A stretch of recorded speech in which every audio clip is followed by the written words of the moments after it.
on a strategy to control anxiety from a woman of God that I respect a lot, a lot. And one part of the video, one proposal to show you the video is because she says some really good information about anxiety and brings some normalcy to it. That we all experience anxiety in some ways. Some from trauma that has happened in our life, and others from just the way that we're geared and built. That we are just naturally anxious people. The other reason why I want to show you her video is because I want you to know who she is. This woman is very, just such a woman of God, and I'll explain it to you when we get to her YouTube video. But let's get into finishing anxiety today.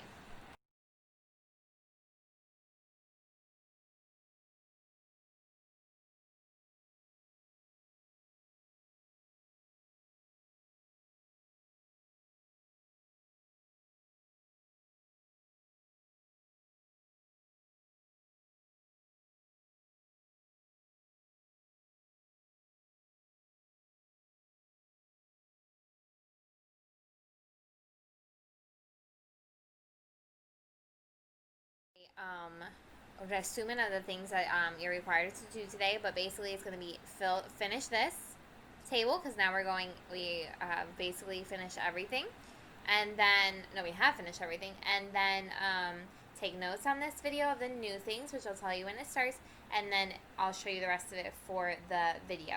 Okay? If you're saying to me, Miss Jessica, like, since I have no idea where this table is in my notes, so I don't know how to finish it, that's okay. All you need to do is take these topics 1, 2, 3, 4, 5, 6 and fill out the aprendi section. Okay, so what did you learn from these 6 things from the 6 videos that we've been watching lately? So this is just review. Remember, this is not anything that you need to take notes on now because you already have. Remember that anxiety is sorry, I know you guys are like sick of videos with me. I understand. Love you. Thanks for one time. Okay, anxiety is an unpleasant emotional state characterized by feelings of tension, worried thoughts, and physical changes like increased blood pressure. People with anxiety may have recurring intrusive thoughts or concerns and may avoid certain situations out of worry. Okay, so anxiety is this unpleasant emotional state that like takes over you, attacks your thoughts, attacks you physically, and takes over you and your attitude toward anything. Okay, which is obviously why it is a mental health problem that we need to talk about, because all of us may experience anxiety in different ways and different reasons and different roots of the problem. That anxiety runs in our family, so we all have to be aware of it and fight against it, right? Number 2, personality factors, your lifestyle, how you deal with stress. There are some people that go up and down naturally with their emotions. There's some people that they give everything to one thing, and then if they get disappointed, they go straight down, right? Because they've given everything to the one thing. So it's the personality, the way that we're built, the way that God has made us, right? And we just need to, it's not a bad thing or anything like that. It's just sometimes there's things that all of us need to manage our emotions in different ways. But as long as we're not letting our emotions control us, then we're never going to come to the point where we're like, well, why did God make me that way? Well, God made us that way because He has a purpose and a plan for each of us and given us strengths and weaknesses to keep us humble in front of God, but also be used by Him, right? So if we're not letting our emotions control us, we can appreciate being created that way, right? Number 3, biological factors like physical reactions to certain things. Your hormones, that's huge, you guys. Hormone factors in your body, hormone levels in your body that you naturally default to is huge for the emotional aspect and anxiety aspect of your life. Number 4, environmental factors, the environment of your childhood, traumatic things that may have happened, and different things like that. And number 5, situations viewed as dangers or obstacles to achieve your goals. So when you're looking in the future as well, things that might make you very, very nervous.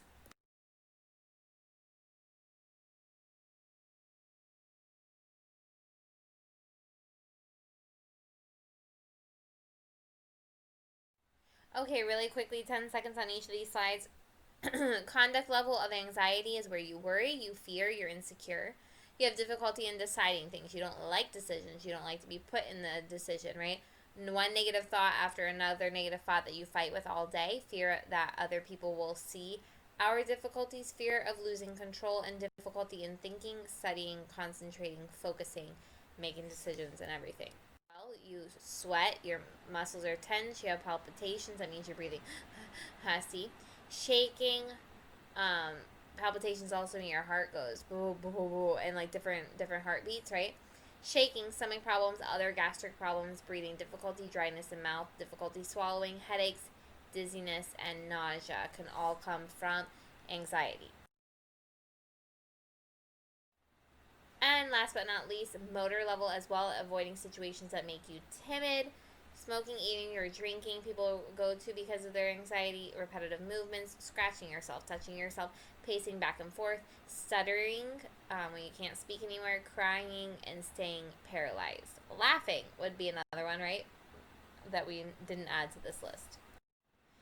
So this is basically where we left off last time on types of anxiety. We went over the first one that you're going to see on the next slide, but other than that, that's where you need to start taking notes on types of anxiety. So here's the one that you already heard, panic attack. This is characterized by the appearance of some of the following symptoms, and they come on like boom, okay? It attacks your body. Your heart starts to palpitate, you have difficulty breathing, you're sweating, you have oppression in the chest, a choking feeling, nausea, dizziness, chills, goosebumps, color feel, right? And fear of death are growing crazy. That can be a panic attack. That's one form of anxiety, is when you get yourself so worked up and so overwhelmed that basically your emotions start to attack you, your body, mentally, physically, psychologically, everything. You need to start taking notes. Another type of anxiety is your generalized anxiety. This is your excessive worry for different situations or activities of everyday life, which cause insomnia, irritability, muscle tension, etc. Okay, so this is your excessive worry. This is somebody that walks around anxious for many different things, for all different things, for different activities throughout the day, for of everyday life. And so you wake up nervous about what the day is going to bring, who you're going to have to speak in front of, etc. Right? And that can make somebody really shut down and can make them very nervous throughout the night. Give them insomnia because they can't get it out of their mind. They're irritable, one, because they're not sleeping well, but two, because they have so much stress on top of them for worrying about things that are coming, that your muscles get tense. So it's not a happy way to live, and we need to learn how to control it, right? That's general anxiety. Then an anxiety is a specific phobia, okay, or a specific fear that you have. Fear of animals, fear of blood, fear of storms, fear of airplanes, fear of insects like cockroaches, right? The things you try to avoid to not be afraid and can hardly stand them. Okay, so what are the things that you try to avoid because you're totally afraid of them and don't know how you would react in the situation to get yourself out of it? A specific phobia and an anxiety, right? Like, I am for real, guys. I straight up have an anxiety of cockroaches. Like, I am afraid. Like, I think about it like, okay, like, I can't live in a certain place because I wouldn't know what to do with the cockroaches, or I can't go to a certain place because I don't know what I would do in that situation. So it is a specific fear that causes anxiety.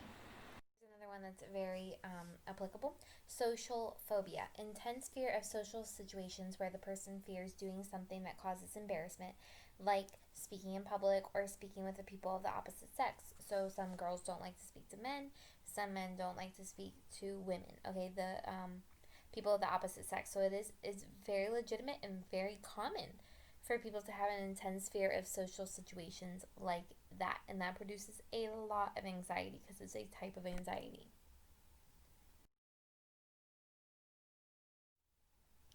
Here's another one that's very important, especially among soldiers. We probably talked about this before. It's called PTSD, post traumatic stress disorder. Post meaning after, you guys, okay?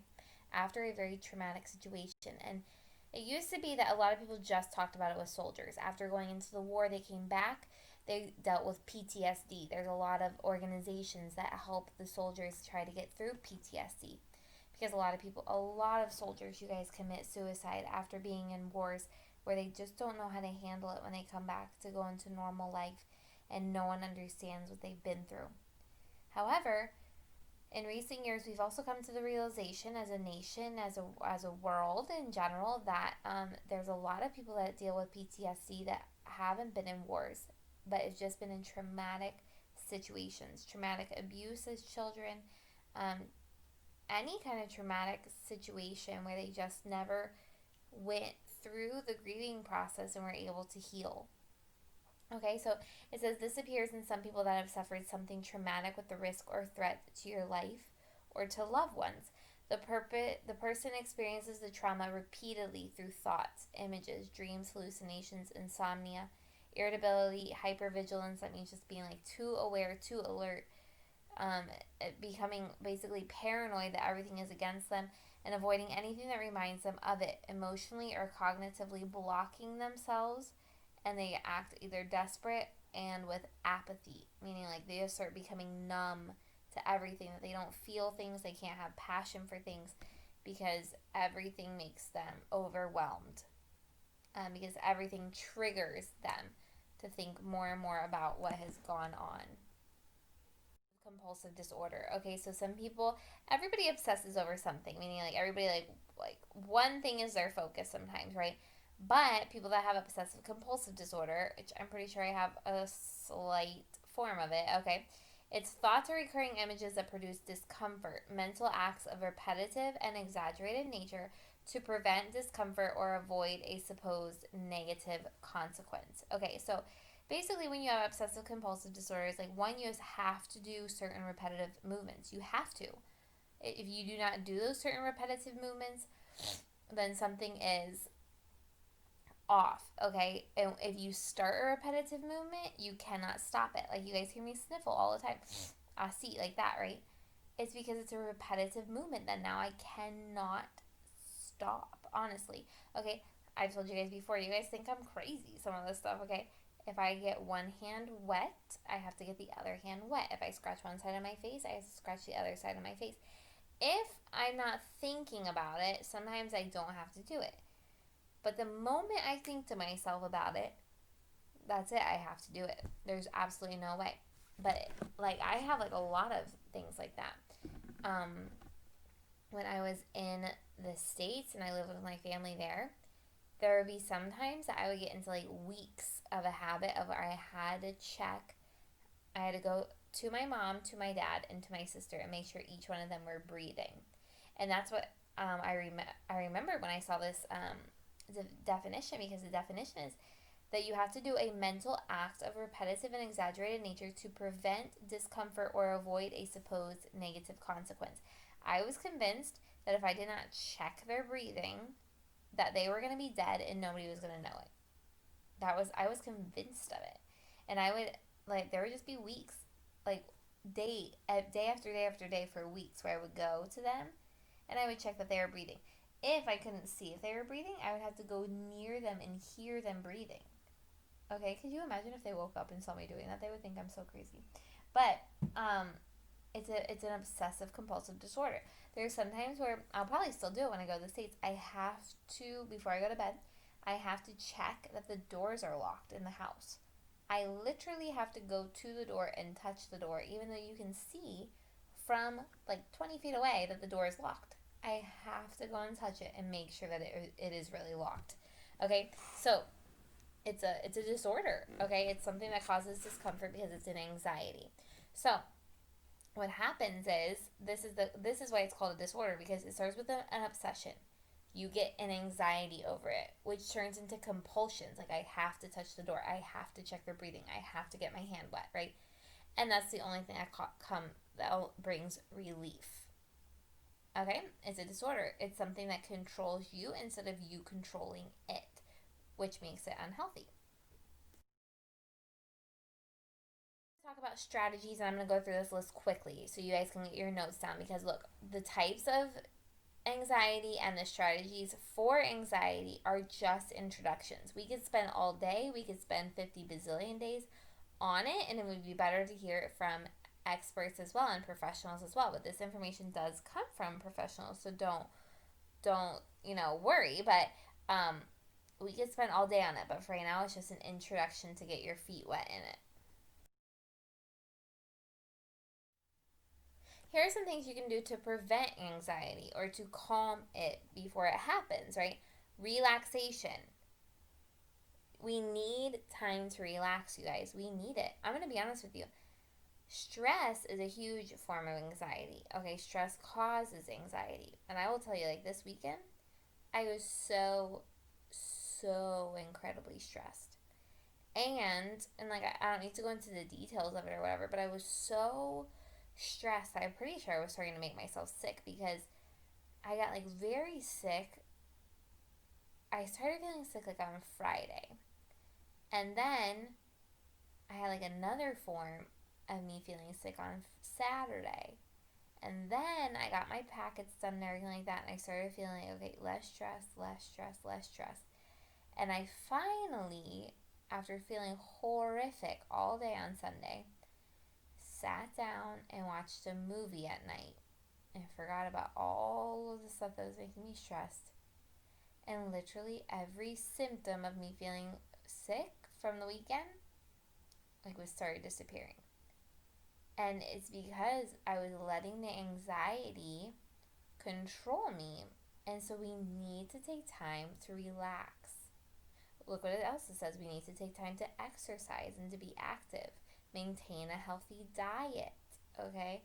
Organize your time. I'm not saying that if you organize your time, all of a sudden you're going to have more time. No, but you're going to feel on top of it and you're going to know what's coming so that you don't have to go up and down in panic attacks. Order your personal space, make it organized. Anticipate stressful situations and prepare yourself. And share your emotions with other people. Get it off your chest. That's all I say, right? Those are preventions and reliefs from anxiety sometimes. That's another thing. We need to be able to control our emotions, you guys. Find a calming space. Make a calming space. I learned this strategy when we were learning the educational things that they were saying, like in your classroom, you can make a calming space for little kids. That if they can't calm down in their seat and everything like that, that you just send them over to the corner where there's a nice little chair there and a little like cushy mat and some books and everything like that, and they can calm down there. Because it's true, kids sometimes get themselves all hyper and worked up because they don't know how to control their emotions. However, it's the same thing as older people, your generation, my generation. We still need a calming space. Do you guys have that in your house? And if you don't, how can you create it? For me, I'm going to be quite honest with you, it is therapeutic. The Christmas lights in my room. Every night, even though I'm stressed and everything like that, before I go to bed, I turn off my big light in my room and I just spend a little bit of time with just my Christmas lights on. And until I know for sure I'm just about to fall asleep, that's when I turn them off. Because they're calming, guys, right? We can also do breathing exercises. You can look on YouTube, Google, or whatever. There's really good breathing exercises just to calm you down. Some people do coloring and art. They do um, those adult coloring books now, which is doesn't I know it sounds like, oh, okay, weird, but no, it's just a soothing, relaxing thing to take your mind off of stuff sometimes. Talking to somebody, right? Going out to coffee with somebody, just talking on the phone with somebody, right? Getting out of the routine of life for a second. Repetitive phrases. What I mean by that is sometimes if we repeat, we have to be careful what we repeat to ourselves. If we are always, because we do talk to ourselves in our heads, don't tell me that we don't. If you're telling yourself that you cannot do it, that you don't have time for this, you don't have time for this, if it's always negative, your attitude's always going to be negative. But if your attitude is positive with yourself, okay, I can work this out. It'll be okay. I can do this. We can do this. And you pray, then those things are going to help you. You can have a thankful journal to always keep your mind on the positive things that God has given you. But if someone needs help controlling their emotions and their anxiety, sometimes it is important to get professional help, right? And if that happens, I just really encourage you to get professional help with people that are Christians because it's going to be biblically based. So, we go through those strategies and everything, and just remember that the first thing is that it has to come from God. You need to have God involved in your anxiety issues.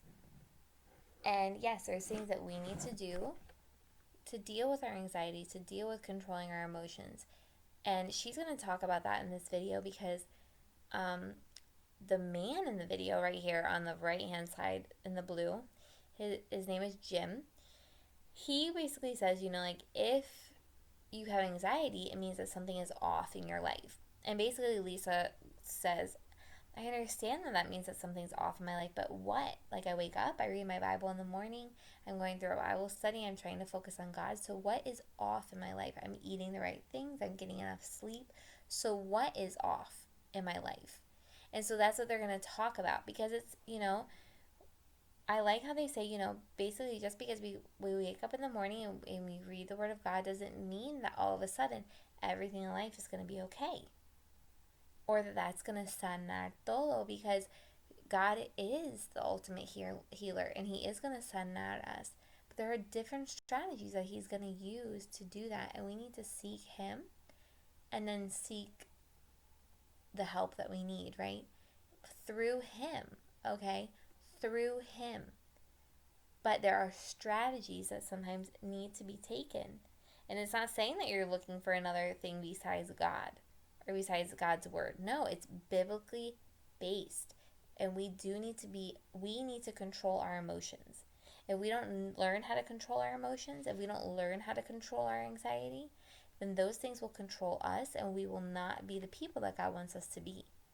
Because those things are us living in a sinful world. It's part of our sinful nature. It's not a sin to have anxiety. I'm not saying that. But if we didn't live in sin, like if we did not live here on this earth and we lived in the perfect earth that God had created before Adam and Eve sinned, we would never have experienced anxiety. So it's not something that God wants us to be controlled by. Okay? So it's really quick. You're going to look at it and be like, oh my word, this video is long. No, look guys, it's all going to be good because you're doing your homework as you go with this thing, okay? But I want you to listen to her because she's a woman that has gone through a lot, and she's going to explain the things that she's gone through really quickly in the video. So she is somebody that can talk about anxiety and has credibility in it all. And so I do want you to learn some things from her. She's a very godly woman who is willing to what happened was with her is that her husband, this was started everything. Then she got cancer, and just so many different things happened in her life. But she was married to a man that started being unfaithful to her, and had an affair, had adultery with another woman, and would not stop. And when she found out and confronted him about it, he still would not stop having this relationship with this other woman. And she did everything and everything, because we talk about it in Bible class, right? We talk about the fact that God does not bless divorce. He does not permit divorce and everything like that. So she did not want to get a divorce. She knows that once they got married, they were one flesh in front of God, and that no man should pull that apart, right? So she did everything. She begged him to go to counseling. He went to counseling and still wouldn't change. She did everything and everything and everything that she could to save their marriage. And then she came to a point in her life where she said that there was no way that she could save the marriage. And the reason why I know all that is because she runs, she's the director of a very huge ministry in the United States called Proverbs 31 Women that does a lot of Bible studies and just so many different things to help women understand how to live for God, right? And she was the director. Well, once she decided to divorce her husband, and she, had done everything that she could, and she sent out an email to everybody that is part of this organization. So I got the email because I had gotten some things from Proverbs 31 one time, and she explains, that she had done everything that she could to save the marriage, and she couldn't save it, and that she was asking people to pray for her husband, but that she needed to get a divorce from him because he would not stop living in the sin. Well, we've talked about it in Bible class before, you guys, that when we separate from someone in a marriage that the goal should always be reconciliation. And crazy enough, through all the events that happened in her life, they have reconciled and they got remarried. And she has gone through a lot to learn forgiveness and everything like that. And he has too. He expressed like things that were wrong with the marriage that he hadn't forgiven either and everything like that. But I just think that she's such a great lady to learn from because her marriage really was reconciled and she never stopped praying for her husband um, and God has just used her. When she had gotten a divorce, she went in front of the people of Proverbs 31, I guess, basically to say, like, if you feel like I cannot continue to minister as a director of Proverbs 31 because of my divorce, then, let me know and I'm willing to step down. But they said no because they wanted her to counsel women that had gone through the same situation because there are many men that have abandoned their wives for other women and she could be someone that could help them go through that and go through the forgiveness process. So God continued to use her, which is really, really cool. So you're going to take notes on the video on the strategies presented, especially on, there's two huge strategies that they talk about. Detecting the 5 emotions, it's a very cool strategy, and knowing your bandwidth. And then things that she talks about with Lamentations 3. Okay? So I hope you enjoy the video. I hope you get a lot from it. You're going to say, oh my word, I'm spending so much time on philosophy. But hey, your homework is not a lot this week. So enjoy it. Learn a lot from it. Okay? The rest of what you need to do. Take notes from this presentation. Watch the video and take notes from that. Research one more strategy. This literally can take you 5 different minutes. 5 minutes. Find one strategy also for controlling anxiety from someone else.